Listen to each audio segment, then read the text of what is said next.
Olá pessoal, boa noite, bom dia ou boa tarde, dependendo do horário que você estiver assistindo esse vídeo. Eu fiz um compilado de 3 movimentos filosóficos que nós temos discutido aqui na nossa disciplina até o momento. Um é o método científico de Galileu, o outro é o empirismo de Francis Bacon e o método cartesiano de Descartes. Eu vou começar com Galileu e vou tentar dar ênfase mais à aplicação desses métodos no nosso contexto atual. Vou tentar contextualizar essas filosofias. Eu vou partir do pressuposto que vocês já viram e já discutiram esse conteúdo. Então vamos para os principais pontos do método desenvolvido por Galileu é, primeiro, uma interpretação quantitativa da natureza, e segundo, um conhecimento científico validado apenas por experimentos. O Galileu ele tem uma forma de enxergar o mundo muito proveniente da época na qual ele se encontrava. Estamos falando aí de 1500, um período no qual a autoridade máxima do mundo era a igreja. Ela era detentor tanto do poder econômico quanto do poder científico. Todo o conhecimento estava centrado dentro dos muros das igrejas, né, especialmente do Vaticano. E o Galileu ele tem uma frase muito emblemática que talvez resume a construção do conhecimento científico como um todo, que a verdade ela é filha do tempo, não da autoridade. A ciência ela vai mudando com o tempo em si. E qual a importância da experimentação? Porque o Galileu ele traz uma nova concepção de ciência, de conhecimento, que o conhecimento só pode ser validado a partir do experimento. Se eu não sou capaz de construir um experimento para validar aquela teoria, aquele conhecimento, ele não é científico. Então é uma primeira grande tentativa de formalizar esse processo de validação do conhecimento científico. Eu preciso ter evidências físicas explícitas daquela teoria que eu estou construindo. Então essa é a importância da teoria. Como isso se aplica? Se a gente pegar a administração científica, conhecida também como Taylorismo, idealizada pelo Frederick Taylor, o que acontece? Todos os dados construídos, todas as evidências e hipóteses construídas por Taylor, elas foram testadas por meio de experimentos. Todo o conhecimento produzido por ele, todos os métodos propostos, foram validados por meio de experimento. Então isso é uma prática que se tornou muito comum dentro da gerência, de uma forma geral, que perpetua até hoje. O conhecimento, o método, as ações, as estratégias, elas precisam ser validadas por meio de experimentos. Uma outra aplicação dessa necessidade de construir experimento, testá-lo, validá-lo para depois adotá-lo, seria a própria linha de montagem do Ford T. Antes do Henry Ford chegar com a proposição da linha de montagem, investir na instalação dessa linha e começar a produzir seus milhares de Ford T, ele fez uma série de testes, uma série de experimentos, e só para testar suas próprias hipóteses. E só a partir do momento que essas hipóteses foram validadas, é que ele investiu na construção dessas linhas de montagem. Temos também um outro conceito que é o da prototipagem, uma coisa muito atual, né? Eu quis trazer uma questão bem atual, no qual a prototipagem, o conceito básico dela, não é nada mais do que experimentar. Eu pego um conceito, eu experimento esse conceito, eu valido junto ao meu usuário, e uma vez que esse conhecimento está validado pelo usuário, que vai manusear ou utilizar esse serviço, aí sim eu desenvolvo, dou continuidade no desenvolvimento desse serviço ou produto e faço a produção e lançamento dele. Então, esse processo de prototipagem também segue muito essa lógica do Galileu. Então, como é que se constrói, né, esse conhecimento proposto por ele? Da observação dos fatos, propõe-se a construção geral de uma lei. Então, a tentativa é explicar a natureza, os fenômenos dela, por meio da observação dos fatos, daquilo que é possível de ser observado. Então, o que não é possível de ser observado, o que não é possível de ser experimentado, não é investigado. Isso perpetua também até hoje dentro da engenharia. Existe um jargão muito forte na engenharia que aquilo que não pode ser mensurado não pode ser gerenciado. Só para vocês terem ideia como que isso perpetua até hoje. Na engenharia, nós só gerenciamos aquilo que pode ser mensurado. O que não é mensurado não é gerenciado. E aí aqui eu trago alguns experimentos, né, criados por Galileu. Um deles é o plano inclinado, no qual ele vai exatamente conceituar a questão da aceleração da gravidade para conseguir validar as suas evidências e hipóteses. Ele vai testá-la por meio do experimento do plano inclinado, no qual esse plano é extremamente liso, e isso é uma tentativa dele tirar o máximo possível a influência do atrito, da resistência, e com essa validação que ele obtém do experimento por meio da observação dos tempos, ele consegue então teorizar sobre a aceleração da gravidade. Esse aqui é um telescópio, é o primeiro modelo de telescópio feito por Galileu, está exposto lá em Florença, muito interessante esse museu, no qual, porque esse museu ele tem uma ligação com a família Médici, é um museu da família Médici. E esse museu ele tem dois grandes centros, um centro artístico e um centro científico. E aí é interessante nós percebemos assim, a família Médici talvez tenha sido a família mais influente do mundo nos últimos 2000 anos. Mais influente que a própria igreja, mais influente que hoje os Estados Unidos, a China. O poder que eles exerceram no mundo vai desde financiar as grandes navegações até a expansão e a formação dos estados europeus. E esse poder que os Médici, que a família, né, que provinha da família Médici, estava centrado em um binômio muito claro, artes e ciência. Então eles tinham em torno dele os artistas mais proeminentes da época, Michelangelo, Da Vinci, e ao mesmo tempo eles tinham também sobre a sua proteção os filósofos, os pensadores mais relevantes do mundo naquele período, entre eles Galileu. Essa é uma cópia do livro do Galileu, no qual ele expõe as evidências que ele obteve por meio de seus experimentos, e aí ele vai teorizar o processo, né, de movimento dos planetas e também sobre as questões relativas, né, ao movimento dos corpos. E tudo isso, pessoal, construído por meio de experimentos. Então, o Galileu ele traz também uma questão que é uma linguagem, e isso não foi o Galileu, né, isso já existia antes dele, mas ele formaliza e sistematiza esse conhecimento, primeiro, por meio de uma interpretação matemática da natureza. A linguagem da natureza, a linguagem de acesso à compreensão dos fenômenos, ela se dará por meio da, da matemática, de forma quantitativa. Então ele divide a pesquisa científica em dois momentos. Um momento analítico, que vai ser exatamente a observação do fenômeno em si e a proposição das hipóteses por meio dessas observações. E um segundo momento, que seria um momento sintético, no qual eu vou sintetizar aquelas minhas observações, né? E por meio da confirmação ou não das hipóteses que eu testei, que eu experimentei, e uma vez testadas essas hipóteses e validadas pelo experimento, então eu as transformo em lei.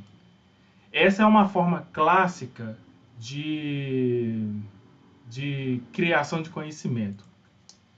Tem um outro processo dele aqui, que é, então, como é que se organiza essa geração de conhecimento proposto por Galileu? Primeiro, a observação do fenômeno. Então, eu observo esse fenômeno. Uma vez observado esse fenômeno, eu vou fazer a análise das partes desse fenômeno por meio de relações matemáticas, relações quantitativas. E isso vai me induzir à construção de hipóteses, porque eu vou construir a hipótese para aquele fenômeno que eu estou observando. Dessa indução de hipótese, eu vou experimentar, e através desses experimentos, né, eu vou generalizar aqueles resultados que eu obtive. Uma vez confirmadas essas hipóteses por meio dos experimentos que eu realizei, eu tenho o estabelecimento de leis gerais. Se vocês prestarem bem atenção, imagino que isso aqui faça sentido para vocês, até hoje, essa forma de construção de conhecimento é muito influente no processo de concepção de pesquisa pelos grandes centros, pequenos e médios centros de pesquisa do mundo inteiro. E aí é interessante que, com essa evolução da ciência, o Galileu ele tentava responder às questões da época. Como ele fala, né? A verdade, ela é filha do tempo e ela não se dobra à autoridade. E aí nessa questão que o conhecimento ele está intimamente relacionado com o tempo no qual seus pensadores se encontram. Eu só sou capaz de compreender aquilo que o tempo no qual eu vivo me permite. Então, na época de Galileu, as questões que lhe provocavam eram aquelas que ele tentou responder. E aí há questões hoje, por exemplo, que também nos assolam e que assolavam o Galileu no período dele e continuam nos assolando até hoje. Por exemplo, como surgiu o universo? Ainda é uma questão em debate, há muitas teorias, tem a teoria do Big Bang, tem a teoria da expansão, há uma discussão ampla sobre isso, mas não há uma resposta ainda definitiva. E essa resposta ela vai vir à medida que a nossa compreensão do universo for sendo ampliada. Esse novo telescópio lançado pela NASA, que eu não me recordo o nome agora nesse momento, ele vai ajudar a ampliar um pouco mais essa compreensão, mas lembrando que o retrato que ele faz do universo é menor do que um grão de areia. Então, nesse universo inteiro, a gente está ampliando a nossa visão, mas na perspectiva de um grão de areia. Mas mesmo assim, essa perspectiva do grão de areia já nos está trazendo uma compreensão muito maior do que tínhamos antes do lançamento dele. Um outro ponto, por exemplo, que até hoje ainda é debate, principalmente na esfera jurídica, é quando a vida começa. Ela começa no momento em que ocorre a concepção, ela ocorre no momento que os órgãos são formados, em que momento ali que necessariamente poderemos considerar uma vida humana, e uma vez que há uma vida humana, se tiramos essa vida, aquilo se enquadra então como uma forma de assassinato. Porque o assassinato basicamente é tirar a vida de um outro ser humano. Então essa é uma questão complexa que até hoje ainda não tem uma resposta definitiva. Outro ponto, a metafísica, né? Ela tenta desde a sua origem a se aproximar muito de um conhecimento validado socialmente, vou dizer, nem fisicamente, nem cientificamente, porque a metafísica ela existe desde os primórdios da humanidade e ela foi amplamente utilizada pelos gregos, que é o mundo das ideias. E dentro dessa discussão há uma questão da alma, e que hoje muitos grupos científicos estudam isso. Tem um grupo na Universidade Federal de Juiz de Fora, um grupo muito sério na medicina, que estuda exatamente essa questão da alma, como eu consigo evidências da existência da alma, e há vários centros no mundo inteiro que debatem isso. Se nós imaginarmos, né, mais de 95% da população brasileira se diz cristã. E se eu tenho uma população que se diz cristã, que acredita em Deus e em Jesus Cristo, essa mesma população ela acredita na alma. Então eu tenho que buscar, já que essa é uma crença da maioria da população mundial, eu tenho que tentar construir experimentos que me possibilitem comprovar a existência desse elemento. Uma outra questão, por exemplo, que a gente discute na modernidade é a questão do que define a sexualidade. O que torna uma pessoa, torna alguém do gênero masculino ou do gênero feminino. Não é mais uma questão apenas fisiológica, porque nós temos aí o movimento dos transexuais, né, que são pessoas que não se identificam com a sua condição fisiológica de nascimento. Então, muitos países têm hoje políticas claras de discussão exatamente dessa sexualidade do gênero. E não é uma questão simples. Isso gera grandes controvérsias, debates aflorados no Brasil e em outras partes do mundo. E não há uma questão definitiva ainda da ciência em relação a esse ponto. Aí eu tentei trazer algumas questões também que estão talvez mais ligadas ao nosso entorno. Por exemplo, o que é mais efetivo hoje, o presencial ou o remoto? Nós vivemos aí durante a pandemia um período de aulas remotas. Eu, nesse momento mesmo, estou dando essa aula para vocês de forma remota. Mas o que é mais efetivo no processo de aprendizado? O presencial, estamos aí todos presentes, ou o remoto? Ou não há grandes diferenças? E aí a gente pode expandir isso, por exemplo, para as próprias empresas e os regimes de trabalho. As pessoas, elas rendem mais em casa ou elas rendem mais no ambiente físico de trabalho? E não há uma resposta clara sobre isso. Tem muitas pessoas estudando, tem muitas pessoas tentando compreender, porque é um problema complexo com muitas variáveis relacionadas a ele. Tem uma outra questão, por exemplo, como motivar as pessoas. Isso se tornou muito preocupante depois da Segunda Guerra Mundial. Como é que você motiva as pessoas? A gente está vivendo uma fase agora muito crítica em relação a isso. A motivação dos próprios alunos, a motivação do corpo docente, a motivação das pessoas nas empresas. As empresas têm vivido uma crise relacionada com isso, uma perda significativa de mão de obra em função exatamente dessa falta de motivação. Então, como motivar esse indivíduo não é uma coisa clara. Se pagando melhores salários já se mostrou também que não é o suficiente. Criando um ambiente descontraído também não é, só esse ambiente físico também não é suficiente. Então também a ciência gerencial, né, vou chamar de ciência gerencial ligada à gestão, tem se debruçado sobre esse ponto e essa questão. Outro ponto, se a gente pegar do ponto da economia, é como reduzir a desigualdade. Isso também não é claro, não tem uma resposta clara sobre isso. Se pensarmos de uma forma mais simplista e binária, principalmente levando em consideração o Brasil, duas correntes, né, uma esquerda e uma direita, existem pessoas que acreditam nesse liberalismo, e nesse liberalismo há uma crença que você gera riqueza, e uma vez que você gera riqueza, você distribui essa riqueza. Então você tem que melhorar o processo de distribuição da riqueza, porque cabe às políticas serem direcionadas para aqueles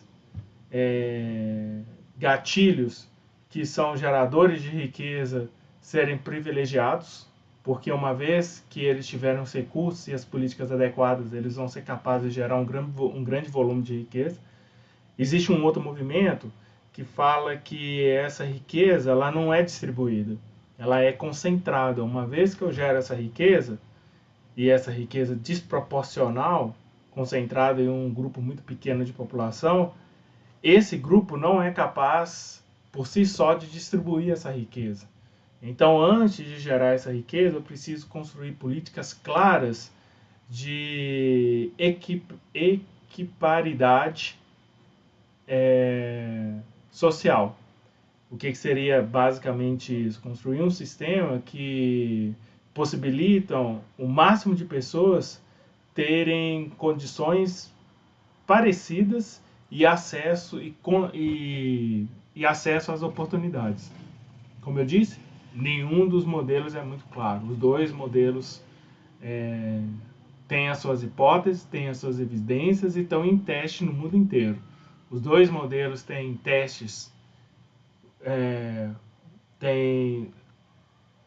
tem condições nas quais eles foram testados e fracassaram, tem condições nas quais eles foram testados e prosperaram. Então, não se há uma clareza, algo definitivo sobre isso. E como promover o desenvolvimento sem destruir o planeta? É a atual discussão do mundo inteiro, assim. Porque entende-se que o modelo de desenvolvimento que foi adotado no planeta até agora, principalmente com o advento da Revolução Industrial, é um modelo baseado na exploração dos recursos. E só que esse modelo de exploração de recursos, ele tem depredado e depreciado os recursos naturais do planeta e levado o planeta a um ponto muito próximo de um colapso climático. Só que se adotarmos hoje um radicalismo em relação a essa questão e simplesmente proibirmos todas essas formas de exploração, o planeta também colapsa economicamente. Mas se não for feito algo para frear, reduzir, mitigar, minimizar ou até mesmo paralisar essa exploração, nós também entraremos num colapso climático, que poderá levar assim a danos irreversíveis ao planeta. Então é uma questão complexa que a ciência ainda não tem uma resposta clara. Agora eu vou falar um pouquinho do... Então, resumindo Galileu traz essa importância da discussão para o experimento. O conhecimento ele é validado por meio do experimento. Eu crio as minhas hipóteses, eu experimento, testo elas, e uma vez que o meu experimento valida, eu gero conhecimento, gero a teoria. Já o Francis Bacon, ele vai trazer uma discussão em torno do empirismo, que é um próximo passo nessa construção de conhecimento. É uma outra forma de construir conhecimento. São dois pontos que vão permear essa nossa discussão. Primeiro, é a importância do pensamento empírico, e segundo, é uma provocação mesmo. A prática é mais importante que a teoria. Então, Francis Bacon ele tem uma frase que para mim é fantástica. O tempo é o maior inovador. Ninguém inova mais que o tempo. Se eu pegar 1000 anos atrás, eu tinha toda uma tecnologia vigente e dominante, e 1000 anos depois essa tecnologia se tornou obsoleta, e hoje, nesse tempo no qual nós vivemos, nós temos uma nova tecnologia dominante. Então o grande inovador não é o indivíduo, é o tempo nessa sua passagem. E aí o que o Francis Bacon ele traz, né, de forma sucinta sobre essa forma de construção científica dele? Ele defende o empirismo, que seria uma teoria epistemológica, e essa teoria epistemologia é essa busca pela construção do conhecimento, que indica que todo conhecimento é fruto de uma experiência, que é uma consequência dos nossos sentidos. Então, isso é uma coisa importantíssima. Ele traz o indivíduo para o papel central dessa construção do conhecimento. O conhecimento vai ser construído a partir da percepção desse indivíduo da realidade na qual ele se encontra. E essa experiência, né, ela estabelece o valor, a origem e os limites do conhecimento. Então, o que acontece nesse movimento empirista, né? Ele enaltece a experiência e o método indutivo, de tal modo que esse método indutivo, empirista, ele transcende a razão, e essa razão ela dá lugar para a experiência e a percepção do indivíduo. E aí o que temos, né? O que seria isso? Na lógica aristotélica da construção clássica do conhecimento, que oriunda lá dos gregos, essa forma de construção do conhecimento ela se dava de forma dedutiva, ou seja, ela partia de uma teoria geral para situações particulares.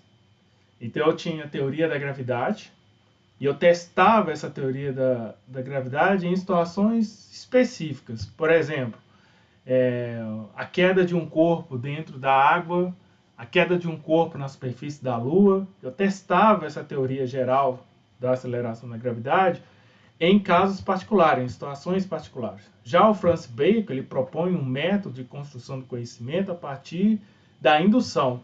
Ou seja, ele parte dos casos particulares e a partir desses casos particulares ele generaliza criando leis gerais. Então, o que eu vou fazer? Eu vou pegar a experiência desse indivíduo em situações particulares e a partir da minha observação do que eu experimento ali, eu vou generalizar essa minha vivência. Isso, pessoal, é uma forma, a forma indutiva de construção de conhecimento é a que prevalece hoje na geração de conhecimento. Nós temos hoje uma linha que é Ground Theory, que ele faz que é essa ground Theory, ela propõe o seguinte, que eu vou criar conhecimento a partir de situações desconhecidas. E aí, para eu criar conhecimento a partir de situações desconhecidas, eu parto de situações particulares. E dessas situações particulares eu generalizo e eu deixo para outros pesquisadores falsearem aquilo que eu evidenciei. Vou dar um exemplo. Eu fui estudar a percepção de incerteza dos indivíduos. Como os indivíduos percebem as incertezas. Isso foi minha tese de doutorado. Eu estou falando de um mundo que tem 8 bilhões de indivíduos. Então, como é que eu crio uma teoria de percepção de incerteza dos indivíduos se eu não tenho acesso a esses 8 bilhões de pessoas? Então, por quê? Nessa proposição aristotélica, eu teria que partir do geral, teria que trazer esse conhecimento geral, eu teria que ter acesso a esse todo, para a partir desse geral eu analisar situações específicas e ver se aplica aquilo que eu observei no todo. Já na forma indutiva do Francis Bacon, não. Então, eu parto pela impossibilidade que eu tenho de acesso a esses 8 bilhões, o que eu fiz? Eu reduzi a minha amostra. E eu fui lidar com uma amostra muito pequena e muito particular. Os empreendedores de startup de base tecnológica. E aí a minha amostra tinha aproximadamente 70 empreendedores, né? E desses 70 empreendedores eu investiguei por meio da minha percepção, o que eu percebia, né? Como eu percebia na vivência desses empreendedores, a forma como eles lidavam com a incerteza, ou seja, como eu percebi nesses empreendedores a vivência deles com esse fenômeno da percepção de incerteza. E dessa minha percepção, eu generalizei e criei uma lei geral, que é o modelo de percepção de incerteza dos indivíduos. Nessa forma de construção de conhecimento, cabe a quem? Cabe a outros pesquisadores testarem a minha teoria em outros casos particulares. Por exemplo, será que com os grandes C-level das empresas de multinacionais, a forma como o meu modelo se aplica? Será que esse modelo se aplica com empreendedores sociais? Será que esse modelo de percepção de incerteza se aplica com gerentes, com diretores? Será que se aplica dentro de uma universidade com os professores? Outras pessoas vão experimentar, e a partir do momento que elas forem experimentando e testando a minha teoria, ela vai se consolidando ou não. Essa é a forma de construção proposta por esse modelo empirista. E o Bacon, ele acreditava então que o conhecimento só poderia ser acessado por essa experiência sensorial, por esse indivíduo que percebe a realidade ao seu lado. E é por meio dessa percepção, por meio dessa vivência, por meio dessa experiência que o indivíduo constrói o seu conhecimento. Então, de forma resumindo um pouco aqui, o que acontece? A ciência, ela precisaria propor leis gerais, ou seja, que pudessem, né, fazer afirmações, que essas afirmações pudessem ser universalizada para muitos fenômenos. Esse era o objetivo da ciência. Então a ciência, ela generaliza as afirmações que são capazes de explicar uma gama muito grande de fenômenos. E essa mesma ciência, ela deveria servir aos propósitos do ser humano e deixar de lado todo tipo de dogma para adquirir conhecimento. O que ele quer dizer com isso? O Bacon também ele é oriundo desse período, dessa transição do Renascimento para o Iluminismo, do feudalismo para a Idade Moderna. E nesse processo de transição, um dos dogmas que prevalecia era exatamente o dogma religioso. E isso impedia as pessoas de ter uma percepção mais clara. E essa percepção do indivíduo, essa forma como ele enxergava o mundo, estava muito contaminado pelas suas próprias crenças em si, suas crenças religiosas. Então Bacon fala que essa ciência ela deve antes de tudo servir ao propósito do ser humano. E esse pesquisador, esse cientista, ele deve deixar de lado todos os seus dogmas. Dogmas são verdades absolutas. Um cientista que acredita em verdades absolutas não é capaz de construir conhecimento. Porque se eu tenho algo como verdade absoluta, incontestável, qual o sentido de eu confrontá-lo? Qual o sentido de eu questioná-lo? E a ciência, ela sempre parte de um questionamento, ela é sempre motivada por uma pergunta. A própria curiosidade surge da possibilidade que eu me permito de questionar aquilo que eu estou vivenciando, aquilo que eu estou observando, daquilo que eu estou experimentando. E dentro da gestão isso é muito claro. Um gestor, ele só vai estar aberto à mudança, ele só vai ter a curiosidade de buscar novas soluções se antes ele se permitir duvidar do próprio sistema no qual ele se encontra. E se ele enxergar esse sistema como uma verdade absoluta, ele não vai dar abertura para esse nível de questionamento. Hoje, talvez, a gente vive um novo dogma muito forte, que é o dogma político, que é o dogma ideológico, que eu poderia usar o termo, né? Talvez. As pessoas estão presas às suas ideologias. A pessoa que tem um pensamento progressista, ela não se permite dialogar e investigar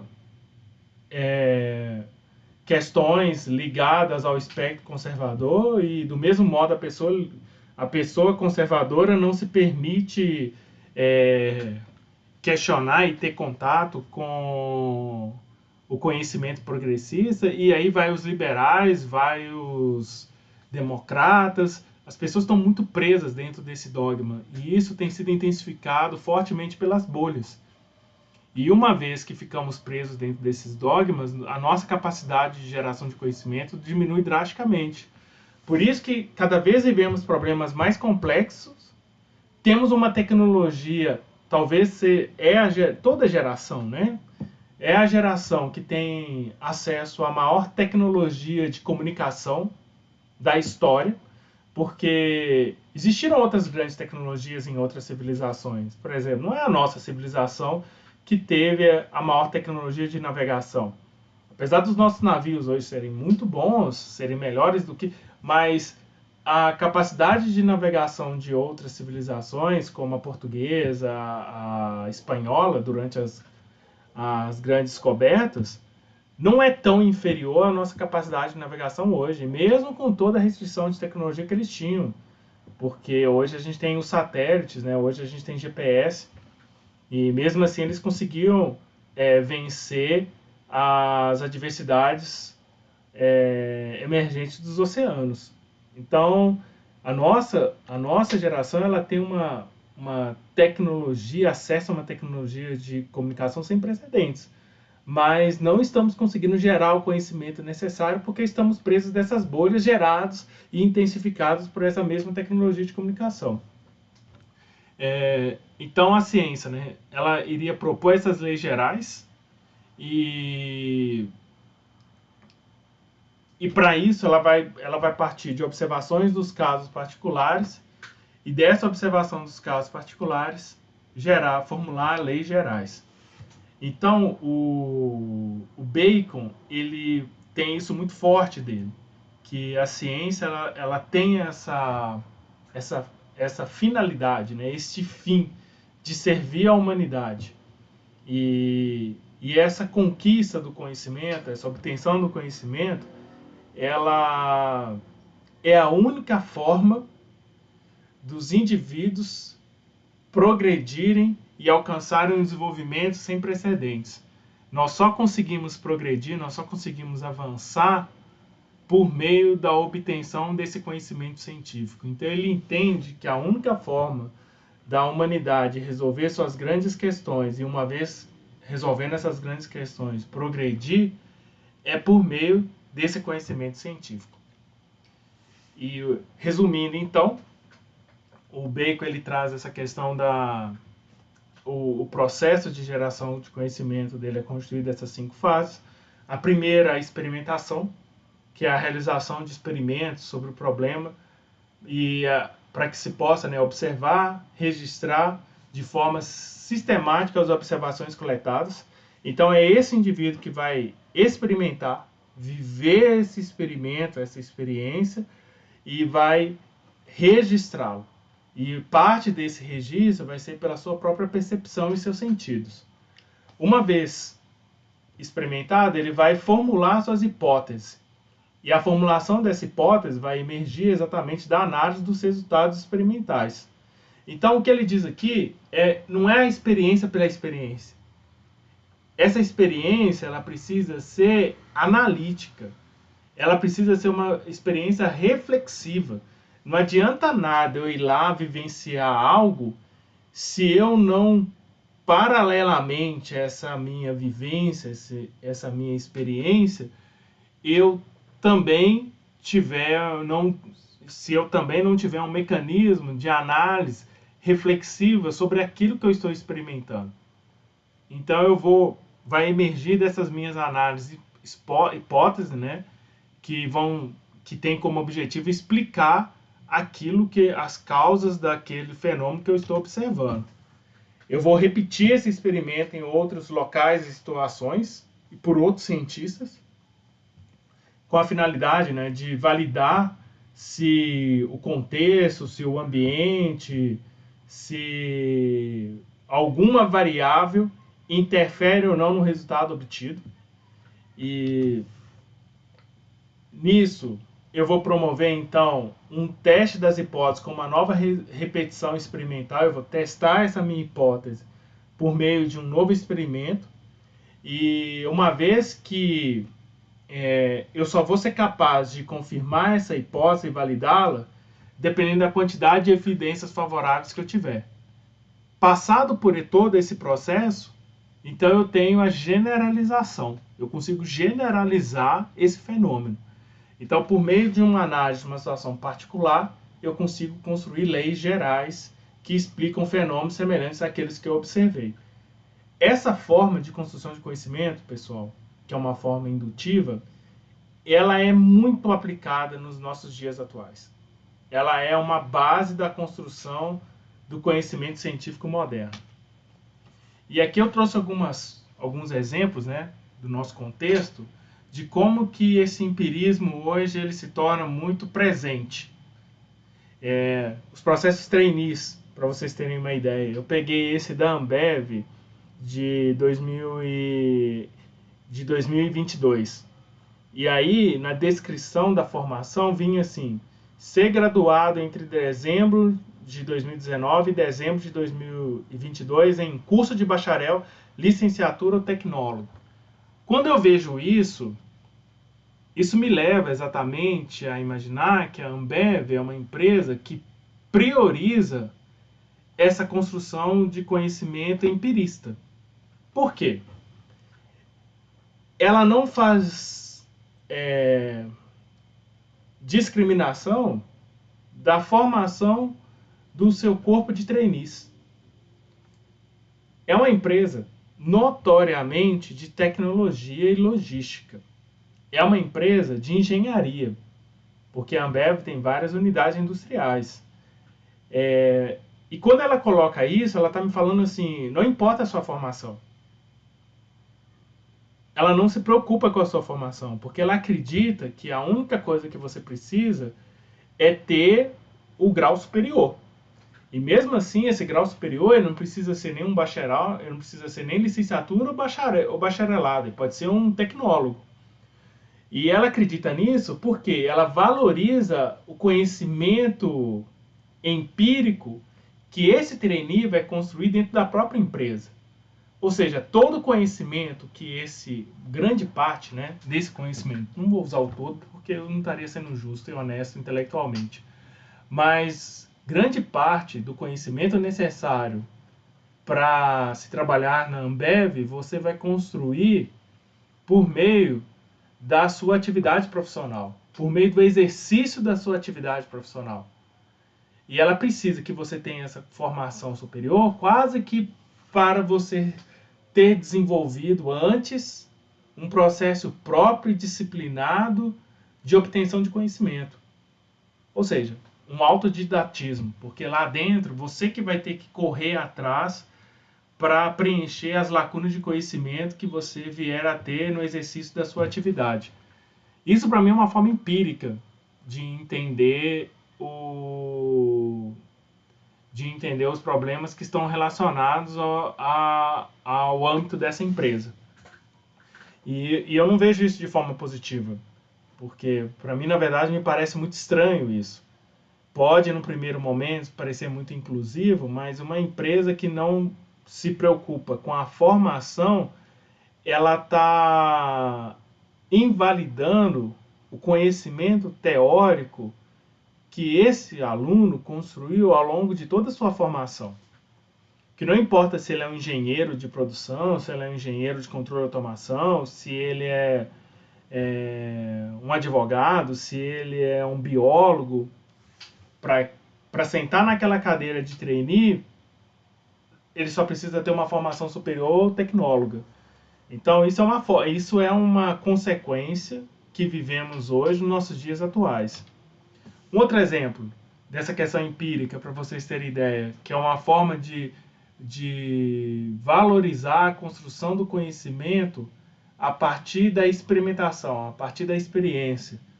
E em contraposição, não valorizar a construção do conhecimento teórico. E aí a gente tem aqui a questão de investimento em P&D. A construção, o investimento em P&D é um investimento em pesquisa. O investimento em pesquisa é um investimento que prioriza a construção de um conhecimento científico sistematizado. Um conhecimento científico construído a partir de uma pesquisa rígida, disciplinada e que parte de um arcabouço teórico muito forte e muito poderoso.